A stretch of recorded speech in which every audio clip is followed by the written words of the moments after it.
These last few days have been rough for anyone who lives and breathes Raiders football. Honestly, it is exhausting. The offense is changing play callers. There is a rematch coming with a division rival that already punched this team in the mouth, and physical issues are hitting a key piece on offense and a leader on defense. On top of that, the debate is still wide open about who really deserves to stick on this roster. And at the very end of this whole story, there is a heavy decision looming about the future of one of the biggest names in the building, the kind of move that hits everyone who wears silver and black right in the chest. Now, before we dive into all of these storylines, let me ask you for something real quick. If you live Raiders football every single day, hit that subscribe button. It is free and it helps a lot to keep this silver and black space growing. Smash that like as well because it pushes the video out to more fans wandering around on YouTube. And of course, jump into the conversation because your take on this Raiders chaos really matters in here. Man, looking ahead to this Sunday, there is no way to pretend everything is fine. It is 5 straight losses and 9 stumbles in the last 10 games. The offense is stuck in the mud, and they just switched offensive coordinators. They clearly smashed the panic button going from Chip Kelly to Greg Olsen, trying to force a spark that still has not shown up. The truth is, this rematch with the Chargers comes loaded with recent history. Back in Week 2, the team rolled in riding the high of that emotional win over the Patriots. Then Geno's very first pass becomes a pick, and everything falls apart on the spot. Being totally honest, it feels like the season slipped away right there. From that point on, it has been a downhill run. Now, in the middle of Week 13, the script brings the same rival back. This time, there is a different voice running the offense. Olsen arrives without having pulled off any miracle yet, just carrying the job of making this unit at least functional. He is not some hidden genius, but any fresh sign of offensive identity already helps. Slightly different play calls and better tempo can change a lot. Using the few healthy playmakers more intelligently also shifts the mood on the sideline. To be sincere with you, I am not expecting some tactical revolution. What we can demand is an offense that stops sabotaging itself right out of the gate. Enough starting games with silly turnovers, dumb penalties, or badly executed routes. When the team falls behind on the scoreboard that early, everybody feels the weight of the recent history. Raiders fans scattered everywhere already go into the game half on edge, just waiting for disaster. On the other side, this Chargers group knows this roster inside out. Pete Carroll said this week that both staffs and both locker rooms know each other extremely well. Division games are always like that, adjustment over adjustment, knowing exactly where the other side likes to attack. They have had to change things because of injuries. There is even some doubt about who will be available at running back, but they still do a good job of maximizing the pieces they have. That is where one specific detail can become a weapon. Even though the Chargers defense has tape on everything this offense has put on film this year, there is not much reference yet for how Olsen will really call it with live bullets flying. If he can hide tendencies and draw up a different opening script while squeezing the last drops out of what this roster still has, that alone can shift the tone. Then the game might feel a lot heavier for the rival than they expect. And hey, stay locked in until the end of the video, because the final part goes straight into a decision that hits the future of this coaching setup head on. At the end of the day, this matchup is less about flashy football and more about pride. This roster has taken a beating over the last few weeks, and the people in silver and black are tired of watching the same mistakes on repeat. Sunday is a chance to at least change the tone of the conversation. Drop your thoughts in the comments and tell me if you still believe in a turnaround coming exactly against this rival. And hang in there, because the next story goes straight into who is healthy and who is banged up. We will also look at who might not even suit up against the Chargers. Look, this Raiders injury report before the Chargers game is exactly the kind of thing that kills the vibe the moment you read it. It looks like a grocery list. On Friday, names popped up that were not even on the radar at the start of the week. Darnay Holmes and Zamir White missed practice with an illness. That hits 2 crucial spots, the secondary and the backfield, at a time when the team already looks worn down physically. Then you stack that on top of Adam Butler, Jordan Meredith, and Tyler Lockett being limited. That is a lot of guys taking the field at something less than full speed, and that matters a ton when the game gets tight in the second half. The clearest gut punch came in the tight end room. Michael Mayer did not practice again and has already been ruled out against the Chargers. For an offense that already struggles to move the sticks, losing a safety valve over the middle makes everything even harder. To be sincere with you, watching this offense in this state really feels like watching a patched up team. There is no continuity, no consistent stretch of a strong run game, no real trust that the game plan will hold up for all 4 quarters. Any injury turns into an earthquake. At least in the middle of so much bad news, one huge positive showed up. Max Crosby was a full participant in practice on Friday. Trey Tucker as well. When the best player on the roster is able to go at full speed, it changes the mood inside and outside the locker room. Patrick Graham laid that out with no filter. He made it clear that the defense and honestly the entire team leans on Crosby's energy. The guy never shuts it down, never takes a play off, and that attitude rubs off on everyone around him. Graham also pointed out that nobody in there has the luxury of flipping the switch off just because the season is ugly. There are only 17 games. For the rest of the days in the year, these guys are professionals waiting for those Sundays. Anyone who truly lives and breathes Raiders football feels that weight with them. That is exactly where the kind of perspective you only get here kicks in, with that bleacher-level view of the Raiders. The defense can deliver an honest, hard-fought effort like it did against the Browns.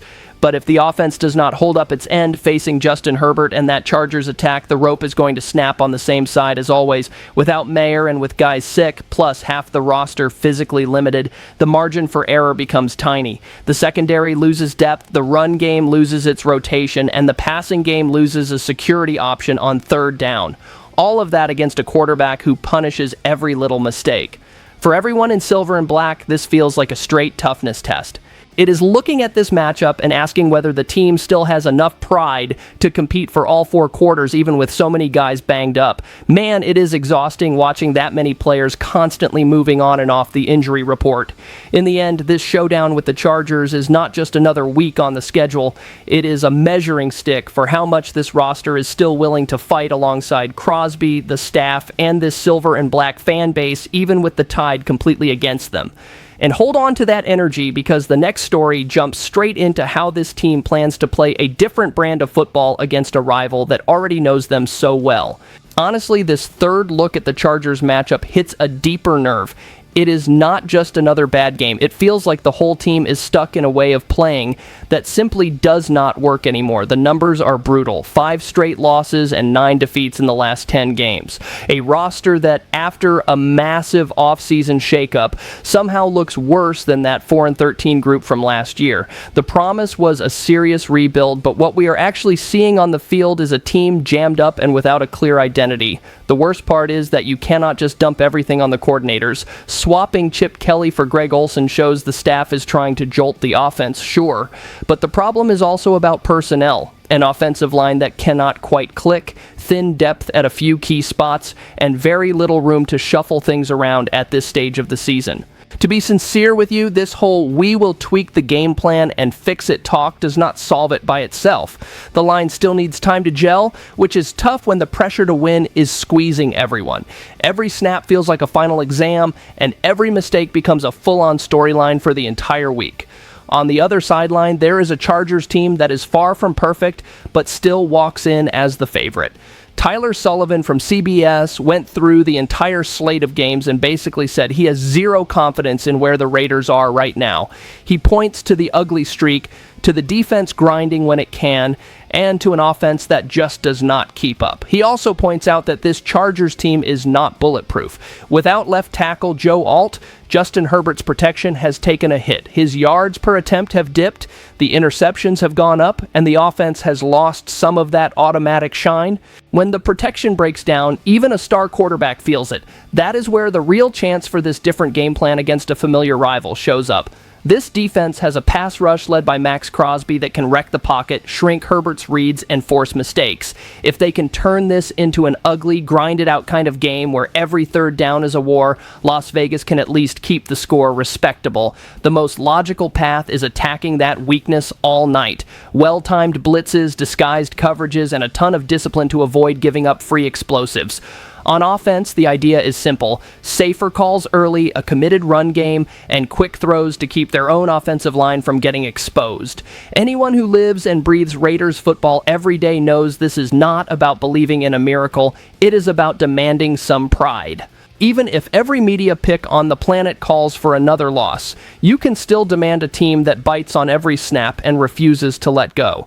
So I am throwing it back to you watching this. After all of that, do you still see a path for this team to surprise people in this rematch with the Chargers, or has it turned into pure weekly suffering at this point? Hit the comments and let me feel the temperature in the stands. Hold that thought, because the next story goes right into roster building, and the guys who, at least on paper, should stick around for the next attempt to clean up this mess. Sometimes it feels like national analysts are watching a completely different team than the one we suffer through every Sunday. That is exactly how it felt when I saw the list of who is supposedly the top priority for the Raiders to re-sign. Christopher Knox from Bleacher Report went out and said the free agent this team has to keep is Malcolm Kuense, the same Malcolm Kuense who has become one of the symbols of frustration on this defense in the 2025 season. Last year, he did not even step on the field, still working back from that serious injury. Even so, he landed a one-year prove-it deal to show he was fully healthy. His recent past at least explains the logic a little. In the 2023 season, Kuense really flashed. He racked up 8 sacks, 17 quarterback hits, and gave you that feeling of a nice complementary piece opposite Max Crosby. The problem is that version of him simply has not shown up now.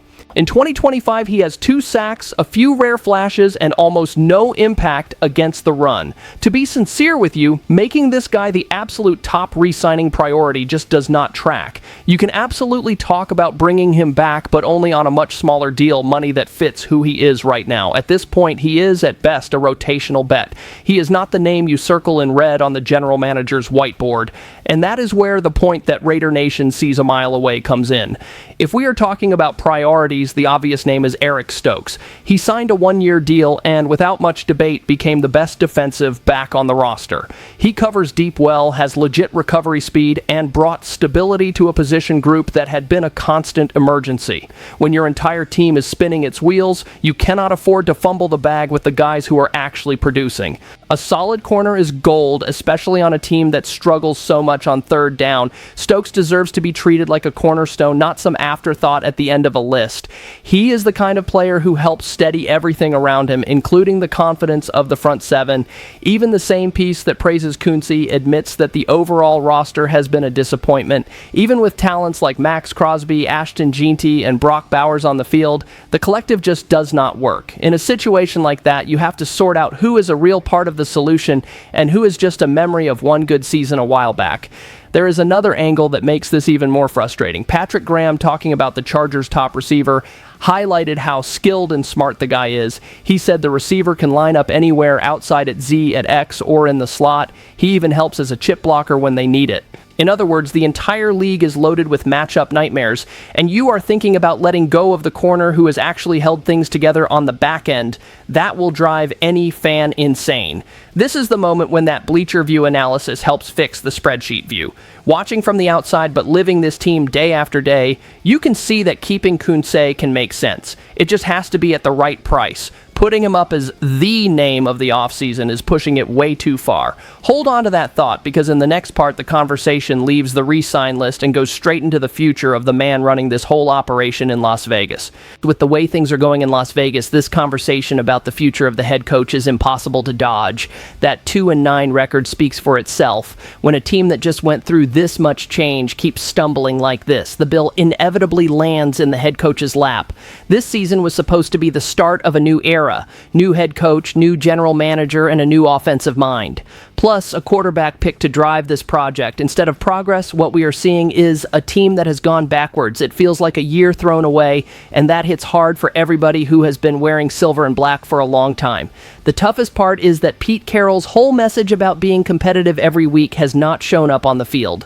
The promise was a team that would fight in every single game, but plenty of matchups turned into blowouts before the fourth quarter even started. When you hit the bye week already feeling like the season is over, something is seriously broken. To be sincere with you, you cannot treat this as just a normal rough patch. 2 coordinators have already been fired, the offense never really takes off, the defense rides ups and downs, and the locker room feels like it lives under constant pressure. On any halfway serious franchise, that sets off every alarm around the head coach. In a place as restless as the Raiders, the seat under him only gets hotter. These next 6 games turn into a live audition for everyone. It is not only about wins and losses, it is about seeing if the team still responds to this coaching staff, if there is any real structure any identity that can be carried into the future. Players who want to stay have to show they are not just going through the motions. A staff that wants respect has to prove it can still adjust and compete. Pete Carroll heads into this final stretch knowing that every game now hits his resume hard. If the team keeps sleepwalking, it is completely realistic to imagine a one-and-done scenario with him gone after only a single season. The franchise's recent history shows that Mark Davis does not hesitate to look for a new voice when he feels a project has stalled. Patience is not exactly the defining trait of this ownership. At the same time, constantly blowing everything up carries a massive risk. Raider Nation is tired of reboot after reboot with promises of a new culture every summer and disappointment every fall. At some point, the fan base just wants to see one consistent plan, even if it takes a little longer to produce real results. That is the heavy dilemma forming right now. Do you keep Carroll for a second year, betting on deep changes and better execution, or do you slam the door shut quickly and start over yet again? Neither path is simple. Neither path comes without pain. And from that tension comes the bigger question that drives the next part of this story. What does it really mean to stand firm with this shield when everything around it feels like it could blow up at any moment? At the end of the day, this stretch for the Raiders is exactly the kind of test that exposes character. We have watched a patched-up offense and a defense hauling a piano on its back. We have seen analysts misread the real priorities and the future of this coaching staff hanging completely in the balance. Even so, anyone who lives with this shield knows that walking away is not an option. Just win, baby has turned more into stubbornness than a slogan, and honestly, that is fine. Drop a comment because this space belongs to everyone who lives and breathes Raiders football. Whether you like what is coming next or not, we are in this together, always in silver and black. Week after week, that is what keeps us here.